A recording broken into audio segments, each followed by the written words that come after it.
You are looking live at a daily chart of the Nasdaq. Welcome to my daily review. Today is Monday, August 12th, and we are in the dog days of summer, and the market is just flatlining today. If I can go to a 5-minute chart first, you can see how it just went sideways, like the patient's dead. There's no heartbeat here.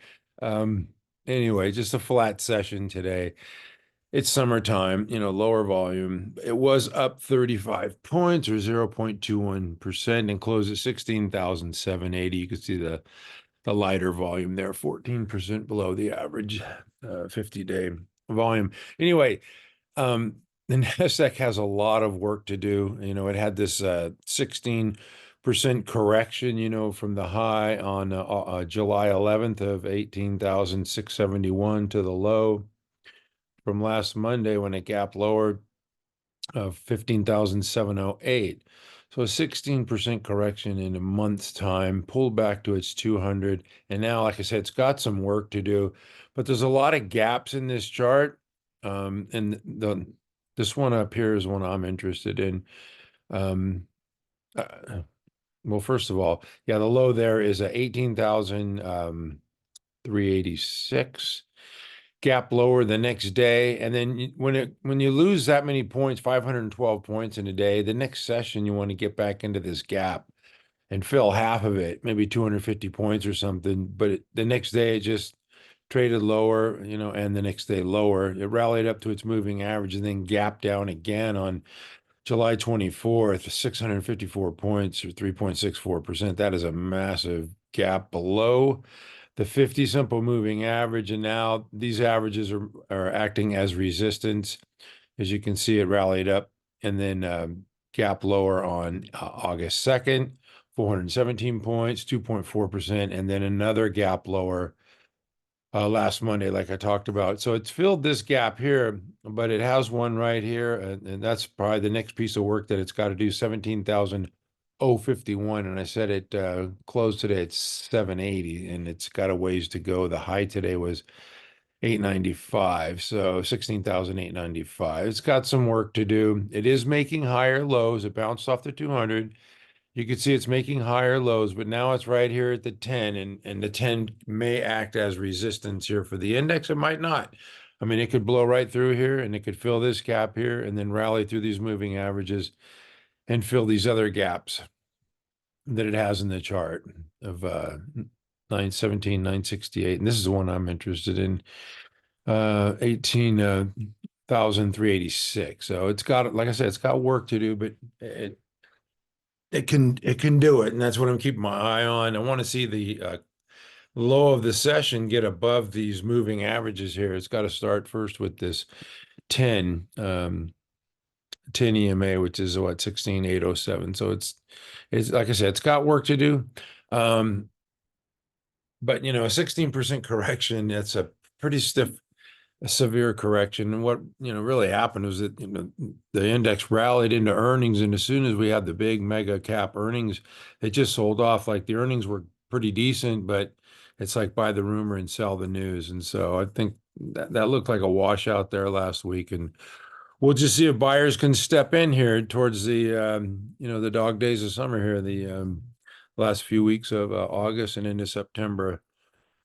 Just take it one day at a time. All right, I've got to get to some of the mega cap tech stocks that are behaving well. This is Apple, undercut its 50, now it's rallied back above. And yeah, that's what you want to see the index do, right? Get back above the moving averages there. Closed 0.9% above its 10 and 0.1% above its 21 and 1% above its 50. So that's like the power of three there. The three converging moving averages are within 1%. So I'm going to watch an Apple. Microsoft, this is below the 200. Now the 200 is acting as resistance. You can't be interested in anything like that. I mean, if you're a long-term holder and get the dividend and all that, that's fine. But man, to buy it here or to expect it to do much now is, I don't know, it's in a pretty tough position. These charts are pretty much wrecked from that, month-long correction. So this is Google, Alphabet, same thing. It's above its 200, but man, this chart is these charts don't look good for these mega cap tech stocks. But things can change, It just take it one day at a time. Amazon below the 200, it's probably a buy here, right? At 166. I mean, it's back to prices from when in the beginning of the year, huh? Back in February, it was trading at 170. Now it's 166. So probably getting a blue light special deal on Amazon and Google. Meta is having trouble with the 500 number again. It's been hovering around here since it first cracked it, back in March, and it went above it, below it, above it, below it, playing teeter-totter with the 500. Maybe another quarter's earnings will do it, but they delivered strong earnings here. You can see down here the earnings profile, 22% sales growth, 60% earnings growth. It's not too shabby, especially for a large company like that. Tesla sliced its moving averages, and yeah, it just looks pretty rough. Once again, back to that 200 number where it first cracked it, on this move recently in February. So wow, that's a long time to go sideways. All right, NVIDIA was the strong Mag 7 stock today, but it's up against this moving average here. You can see it bumped its head on the 21, and we'll just see how that plays out tomorrow and the rest of this week. See if it can rally through here and form a base. It looks like it could be something like a double bottom base, if you will, where it, sold off, then rallied up, then sold off, made this second bottom, and maybe it can do something like this and have a double bottom base. We'll see. They report earnings on the 28th, so that's coming up. Some of the hardware names, that has been crushed, got some love today, but this looks like just probably a little short covering after. This is SMCI Supermicro, and it just, this thing's been torched. So shorts probably say, hey, I got a lot of profit. Let's take it. I mean, if you shorted at 900, just, what was this, like 6 weeks ago? It was 900 on July 15th. Wow. Not even 6 weeks. Yeah, about 4 weeks. And then it traded down to, it was under 500. Yeah, 478 last week. So probably just a little profit taking. DELL was showing some life today, but once again, they didn't have much in the way of earnings. Below the 200, probably just some short covering there. VRT, same thing. Vertiv, this one needs to form a base. I mean, they delivered decent earnings, but it just had such a long run when it broke out of this base and ran forever. And so now it's just probably forming a base, traded below its 200. If you got it on that Monday, it seems like that Monday offered some really good prices. Yeah, $62 for this one. It's already back up to 72. So the other one I like is MU, and this one has just been torched too. I would think this is a good buy. I mean, I hate buying stuff when it's in a downtrend below its 200, but man, $100. It was $100 back in March, and now it's the middle of August and it's gone nowhere. Well, I shouldn't say it's gone nowhere. It had a nice cup pattern here, and it ran up, made a new high, and now it's just forming a base here. It looks like with these, this is cyclical business, and what you can see the cycle, the earnings down, now the earnings up. These cycles last for years, not months. So I would expect Micron to be doing well, going forward. Let's see what the forward estimates are. Yeah, we got big blue numbers here. So just take it one day at a time. I think these stocks are, if we look back in 6 months or a year, we'll say these are pretty good prices we got here. Micron under $100. All right, I'm going to move on to the medical stocks. Once again, just a nothing burger here today for Transmedics, TMDX. It's still, to me, I like this, like shelf type pattern. It had the gap up after last earnings. This earnings was good, but you could see that bar here where it gapped higher than closed near the low of its daily range, 4% of its daily range on the first. Okay, so that's only 11 days ago. So you got to give it some time.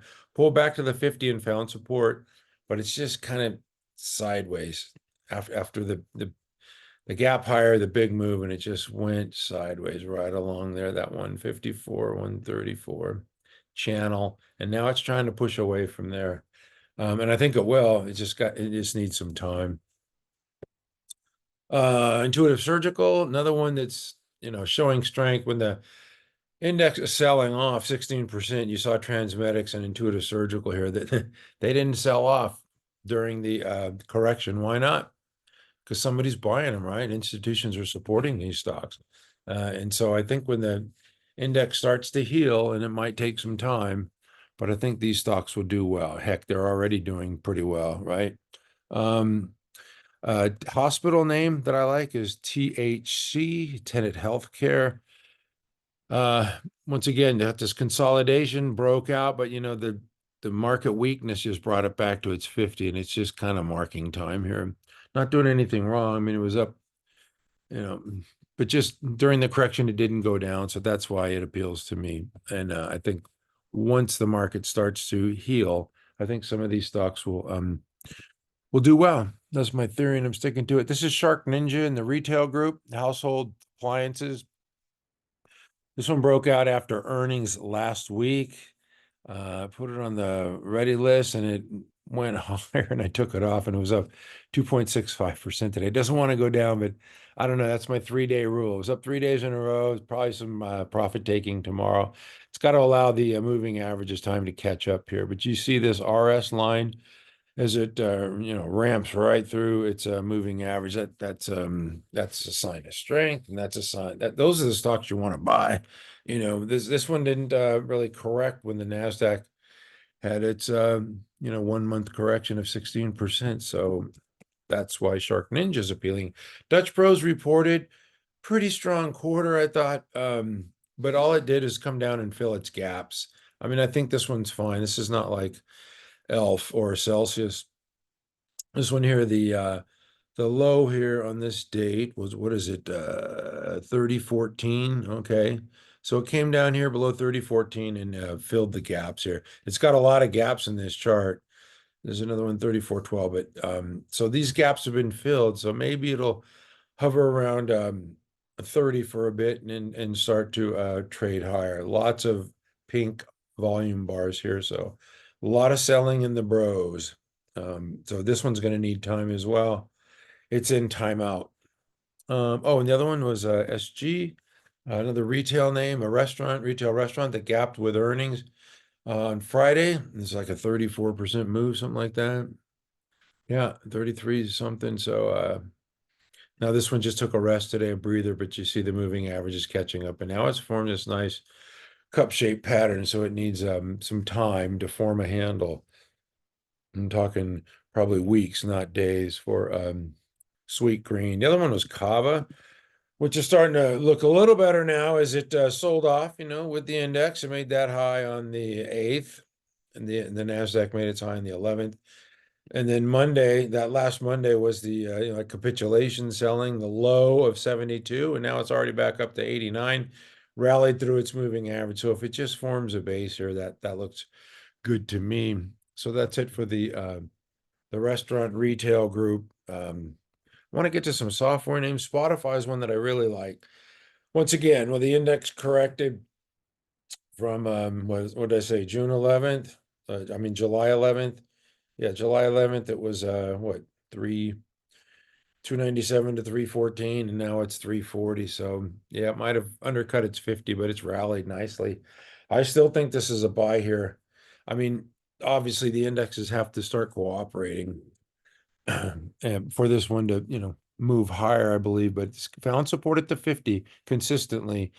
And now it's starting to push away from its base. So I still think this is actionable, and Spotify looks good to me. Let's take a look at it on the weekly chart. This consolidation here is, starting to, it was 6 weeks in consolidation. It started to move the last 3 weeks. You can see there. So, it was up 9% the prior week, 2.7% last week, and it was up just a fraction today. But you see this earnings line heading north. So the earnings north and the stock goes north. It's funny how that happens. GoDaddy, this thing's a monster. This thing just wants to go higher every day.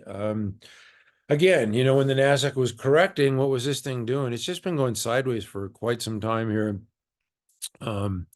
Since it made this 140 here back in May, it was just been going kind of sideways. And then about 2 weeks ago, it took off, I believe, after earnings, and now it's just ramping higher. It's a little extended here. It's not actionable. Wait for a pullback. Yeah, it's 4% above the 10. So maybe, one day this week or next week, it'll pull back to the 10 and give us a chance to get in. And Monday, can't trust that day. They reported earnings this morning, and that's a move not to be ignored, Dan. Last time they reported earnings, I think on Wednesday or Thursday, and it didn't work out too well for them. And so they went back to Monday, and that's the key. I think the 129% earnings growth helped out. 34% sales growth. And that's what you want to see in a stock, earnings and sales. Yeah. Like a 15% move on, 400% above average daily volume. Breaking out of this long period of consolidation. You can see that earnings line heading north. So there's a lot to like here with Monday. It's just, the market's just not cooperating, and breakouts are they're not really working well. I mean, some of them are working okay, but they're not, gapping and going higher, advancing rapidly. Not yet anyway. Okay, so that's it for the software names. I got to get to some of these biotech names. Well, I'm on vacation, so I haven't heard, too much of what's going on with the earnings calls, but I did listen to this conference call from these guys, the last couple of them. I would encourage you to go back to their site here, their website, and listen to the last couple of conference calls. I think these guys are, you're going to look back in 6 to 12 months and say, gosh, we could have bought this thing at $16. What a steal. If you look at the monthly chart, it's just breaking out of this. You could essentially call this like an IPO base. Broke out last week above this 14 area. And today up another, okay, it's up 33% this month. Not bad. So this month it was the breakout for ADMA. And like I said, this base, could be, a launching pad for a stock that could really move a long way. So don't discount this name. I mean, you could see the earnings and sales growth numbers, so that's what's going to drive the stock higher. And you could see the earnings line going up, and so is the stock. So, yeah, this one looks good. I got to go to the weekly because, yeah, it had this big week last week. And then I thought it would pull back today, up 36%. You thought it would, just quietly maybe have a short stroke week, but it's not interested in that. It wants to go higher. So that was kind of a surprise for me today. A pleasant surprise. That one looks good. ADMA Biologics, and listen to their conference calls. The CEO is really good at explaining things, and I think they have a good future. TGTX, speaking of strong earnings reports, these guys turned profit, 357% sales growth, triple-digit earnings growth. They were 4 cents of earnings, which is a surprise. They only launched their drug 18 months ago, and they're already profitable. So these guys are heading in the right direction. I like the chart setup. I really should have put this on our ready list today. I'm going to put it on tomorrow. I think this chart looks fantastic. Undercut the 50 and then rallied above it. Now it's just kind of going sideways. Like I said, if the market would cooperate, I think there's a lot of stocks that, that I'm looking at that could do really well. And I'm showing you some of them here, but here's the weekly chart, the cup. And I would think that this 3 weeks of selling down to the moving average, that consists of a handle shakeout. And then, I believe this thing's going to break out here soon. And you can see the earnings line heading due north. So good job by management there with the launch of their drug Briumvi, which is a multiple sclerosis drug. CPRX, another one that reported earnings and did well. And now this thing's breaking out of base. Should have had this one on my ready list as well. You can see this consolidation, this cup pattern, and then long period of consolidation, since, March, essentially. Yeah. And now it's breaking out. You can see it's starting to get extended and pushing away from its base. But heck, I will take a 4% move any day, right? CPRX looks good. And the last one, oh, AstraZeneca, kind of a slower moving name. I put it on the ready list and it actually got upgraded today and went up, nearly 2%. So it's just starting to push away from this consolidation, this flat base pattern here. If I look at the weekly chart, you can see that, this big cup, ran up a little bit and then had this, 3 weeks tight area and this consolidation, this flat base pattern. And now it's starting to push away from its, that flat base pattern here. So AstraZeneca still looks pretty good to me among the drugs names. So yeah, those are 4 drug stocks that I like. Somebody asked me to look at AXON, and I looked at it and I said, yeah, I kind of like it. It broke out. Who doesn't like a move like that, right? That looks fantastic. Broke out of this consolidation period last week, ran up, nearly 25% and tacked on a little gain today in today's quiet trade. You can see the low volume action here today on AXON, but yeah, that one looks good. CMPO, this is a security and what safety. What do these guys do? Oh yeah, safety for hotels, resorts, retailer. And this one broke out of a long base. That looks, definitely like a cup with handle, undercuts the moving average, then ramps higher. I know it's only a $10 stock, but moves like that, I gravitate towards them. 29%, and then a 7% move, and today, nearly 3%. So this one looks pretty good as well. This is a special product of safeties for financial cards for luxury retail resorts, financial services. So keep your eye on that one. And then YOU, this one broke out on earnings last week and then just continues to follow through. Look at that, man. Didn't really correct with the market. It was just going through this double bottom pattern here, pulled back to the moving average and just ramped higher. Another one of these security safety stocks. So those stocks look strong now. They are being bought. And I'm going to go to the oil and gas, just a couple oil and gas stocks. This is GLNG, Golar, LNG, transportation, oil and gas, the pipeline stocks. And made a big run, broke out of the base, made a big run, pulled back to the 50 for the first time, found support, and now it's back above its moving averages. So you have to like that type of a move. TRP, another oil and gas transportation pipeline stock, broke out and pulled back to the 50, the 21, and now it's just surfing its moving average. That thing just looks like it wants to trend with its moving average. So you're not going to complain about that. VNOM is one that I had on my ready list a couple weeks ago. You can see why the cup shape pattern, the handle, the pullback to the 50, classic action, and then now has been ramping ever since. Let's see what that looks like on a weekly. Yeah, there's your consolidation.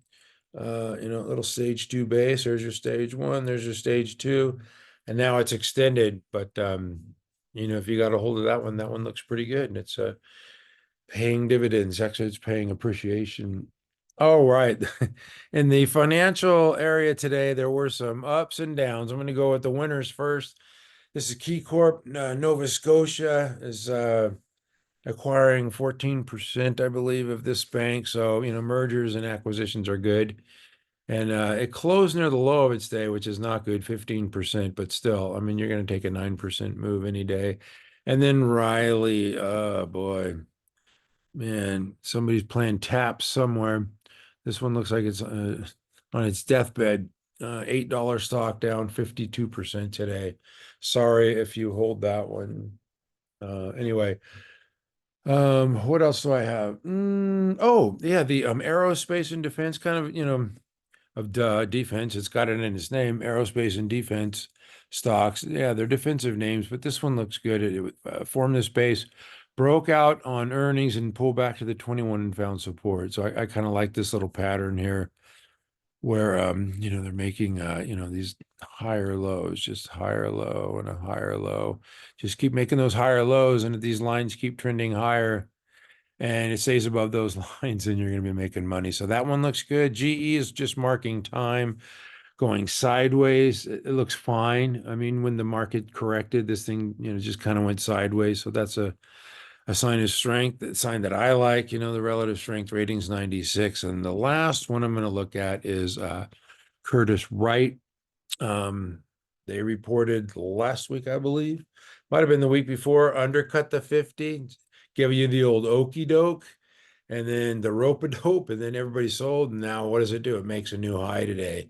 So that's why, when they undercut the 50, maybe you sold it, yeah, but you have to be flexible enough to buy it back, if you like the stock and you want to own it.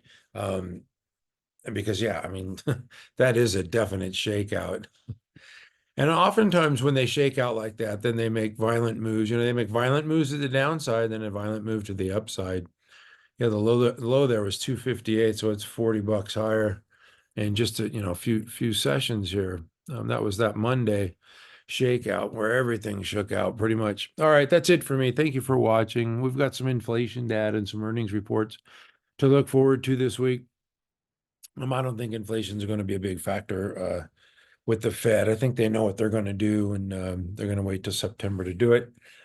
Except for RILY, I have one more thing that I want to share with you, and that is ELF on the shelf. We've seen stocks like this, like Celsius, where they have this, double top type of action.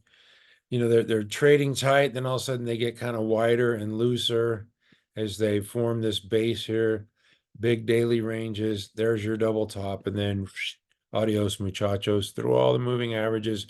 And so if you look at ELF, you can see this chart pattern here where it's how tightly it trades. The daily ranges are really tight, and then it shakes, has a nice shakeout, and then rips higher. And then, forms a base, but this base is much wider and looser. It's got gaps in it, real gappy, gap down, gap up. It's a cup with handle, sure, and it got this a double top, much like Celsius here, where it's at 221, comes back up to 219 to think, oh, it's going to make a new high, slices its 50, trades sideways, gets rejected at the 50. And then that was right before earnings, and the last couple of sessions is just sold off hard. This is what happens when I tell you, man, growth stocks are like time bombs, or they're going to go off. You just don't want it to be holding them when they do. So it's always better to sell too early on the way up than too late, right? So this one made a low of 142.70 today. But when you're growing your earnings and sales like they have been, triple digit, 85% sales, 71% sales, but you go from earnings 54.26 to zero, no earnings growth, and decelerating sales growth, although 50 is still pretty solid. But they give tepid guidance. And so what happens is the multiple contracts. It was trading like 10 times sales. They've got what, 1.5 billion in sales, and it had a 12 billion market cap. Now it's already down to 8 billion market cap. So it's really been, let's see how far it is off its high here. Yeah, 35%. And that is a nasty haircut. I'm not saying it's over for ELF. I'm not saying it's over for Celsius, but these things need a lot of time to repair. And I think they will continue to take market share, and management's pretty sharp here, but this chart is broken, and they're going to need a couple more quarters of better results. Certainly, you can't have 0% earnings growth. You need to do a little better than that. And I think they will, but we'll see. This is radioactive, though. You can't touch it. I would take it off I'm not even watching it. I just wanted to, show you how when a growth stock stops growing, it's look out below. And unfortunately, that happened for Elf Beauty. There were definitely some signs there in the chart, the structure of the charts, comparing the two here and the previous ones that they've had in the past. Like this chart here was a thing of beauty before it broke out in this long run. Another nice structural chart. And this one was just too wide and loose, and it broke down. So like I said, it's not the end for ELF, I don't believe. It's just going to take some time to repair. Anyway, that's it for me. Thank you for watching at mcstockcharts.com. We never give up.